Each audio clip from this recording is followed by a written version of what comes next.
আসসালামু আলাইকুম। সবাই কেমন আছেন? আশা করি ভালো আছেন। আজকের ভিডিওতে আপনাদের জন্য 3টি সুখবর রয়েছে।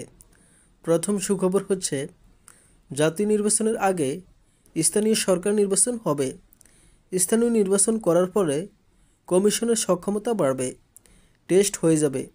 এছাড়া জাতীয় নির্বাচনের জন্য স্থানীয় পর্যায়ে যে সাপোর্ট দরকার তাও নিশ্চিত হয়ে যাবে। দ্বিতীয় সুখবর হচ্ছে জাতীয় নির্বাচনের মতো স্থানীয় সরকার নির্বাচনেও সংসদীয় পদ্ধতিতে নির্বাচন হবে। এই পদ্ধতিতে সিটি কর্পোরেশন, পৌরসভা, ইউনিয়ন পরিষদ এসব স্থানীয় সরকার নির্বাচনে ভোট হবে সদস্য বা কাউন্সিলর পদে।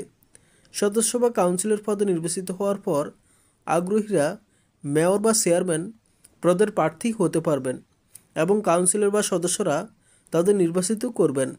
নির্বাচিত হওয়ার পর মেয়র ও চেয়ারম্যানরা জবাবদিহি করবেন কাউন্সিলর বা মেম্বারদের কাছে।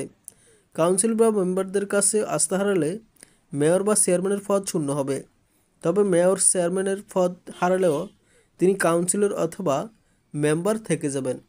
এছাড়া সব স্থানীয় সরকার নির্বাচন একই আইনে এবং জাতীয় নির্বাচনের আগেই করবে সরকার।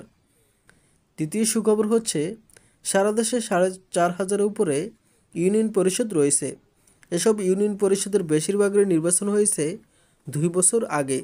এমন অবস্থায় সরকার পরিবর্তনের পর রাজনৈতিক পরিস্থিতিতে দেশের যেসব ইউনিয়ন পরিষদের চেয়ারম্যানরা অনুপস্থিত রয়েছেন সেসব জায়গায় কাজ চালাতে প্যানেল চেয়ারম্যান কিংবা প্রশাসক নিয়োগ দেওয়ার সিদ্ধান্ত নিয়েছে সরকার।